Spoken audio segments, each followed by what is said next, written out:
What's up YouTube, Dan here and welcome to another episode of my AC Milan career mode series. So this is going to be episode 36, so we're nearing the episode 50 mark. And tell me your ideas for episode 50 because I'll be willing to hear any ideas you have. So in the last episode we actually won the Serie A title and we also won the Coppa Nazionale and we actually beat Inter Milan in the final 2-1. They did go goal up but we did get 2 goals back as we did in the league game last season. So we get a message here from Zuma saying he's fuming at the role, and that was one of the problems I had with Kurt Zuma. When I first signed him to the club in Season 1, I made him a crucial first-team player, and I've learnt since then, with the players like Gabbiadini, Kovacic, you're not going to be playing every game to just put do not specify. So that's my career mode tip for today, and I'd really recommend you do that. So player contracts, normally at the end of the season, you're probably going to have like 5 to 6 players just wanting a new contract, and that's always a real pain if you don't really have a high wage budget. But luckily for me, only Carmona, my young left midfielder, wanted a new contract, and he doesn't have a massive wage. But also, if you remember last season, El Shaarawy wanted a new wage budget or wage, and he's currently on 80,000 a week, and he wanted 110,000.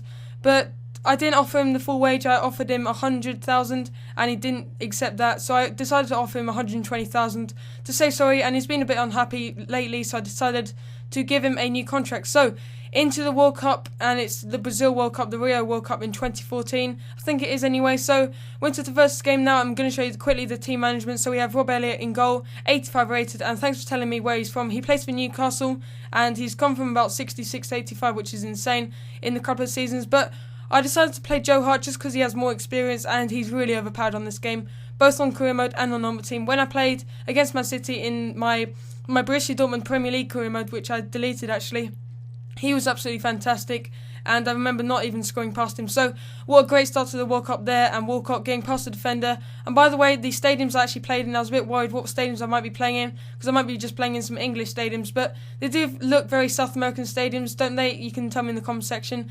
But whilst this gameplay is on, whilst the first couple of games are on, there's 2 or 3 games in this episode, and you're going to see if I do qualify.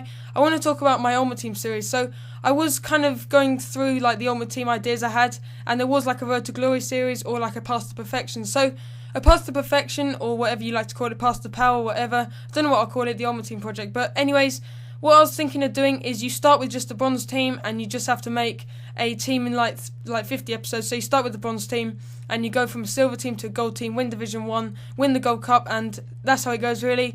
And the other idea you can have is like do a specific player, the likes of Aguero, around 100k, and do a Road to Glory around them. So you start with a gold player, and you make a team around them. So you start with Argentinian. If, for instance, you do it with Aguero or Hazard, so I'll just stick to Aguero. But if you do one with Aguero, you have to start with Aguero, and you have to make like a cheap bronze Argentinian team around him, and then throughout the series you make like more signings, cheaper gold players, and then more expensive gold players, the likes of Tevez, maybe even Messi. But we actually won the first game of the World Cup there, 3-1 against Mexico, a great start. So hopefully we're going to get more form, and we're into the next game up against Ivory Coast now. And I remember on FIFA 12 they were fantastic, but I don't think they're as good on FIFA 13, mainly because of Drogba. I don't think he was in the starting lineup, and Drogba was one of the reasons why they were so good, because they do have a lot of pace, but Drogba just is in there.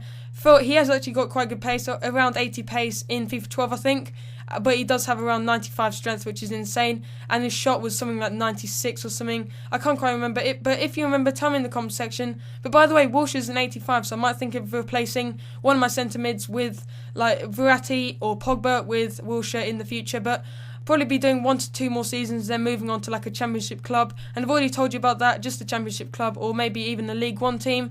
Or you can tell me in the comment section. I don't really have any more ideas, and one maybe when I focus on international management.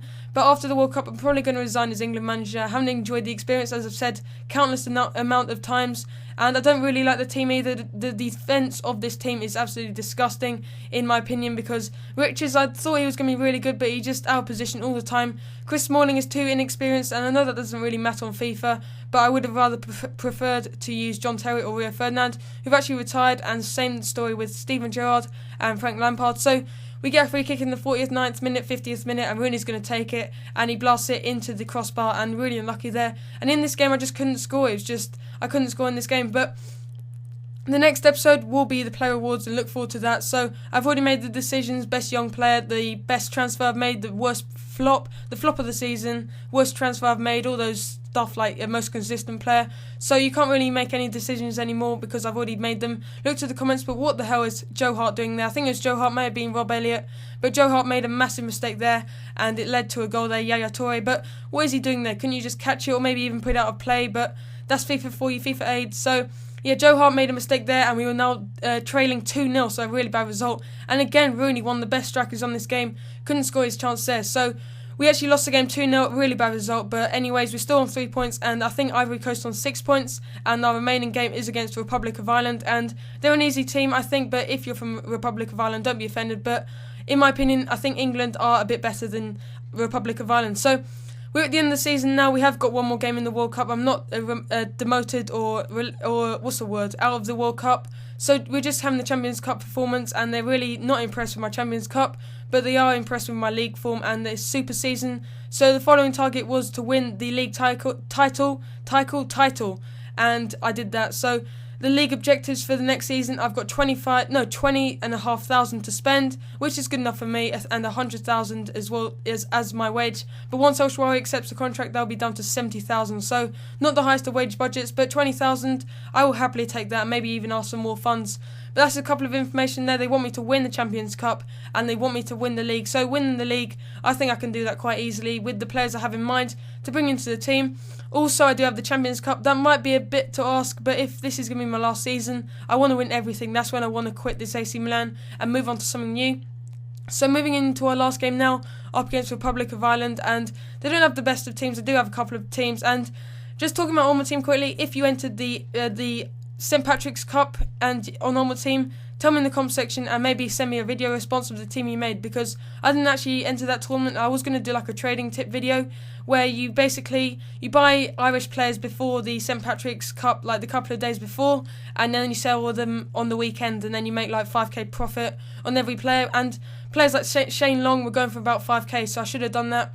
But I didn't get around to doing that and didn't actually make a team in the end, so I was a bit busy that weekend. But I'm still getting out regular AC Milan career mode, maybe 1 to 2 episodes a day. And once I start my new career mode with maybe Southampton, don't know about that.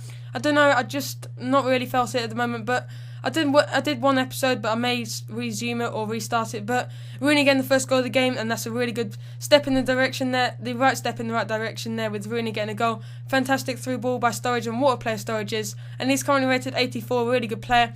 But McCarthy comes back in the 35th minute, with a fantastic goal there. Not fantastic goal, but a nice goal past the defenders and past the goalkeeper. So we were trailing or drawing 1-1 until Shane Long, who I've just been talking about, scored, and he's a really good player. Would recommend him both on Ultimate Team and on career mode. But as you can see, that Oxlade-Chamberlain coming off, and it's a bit of a debate with the wingers I have at the moment. But look at that.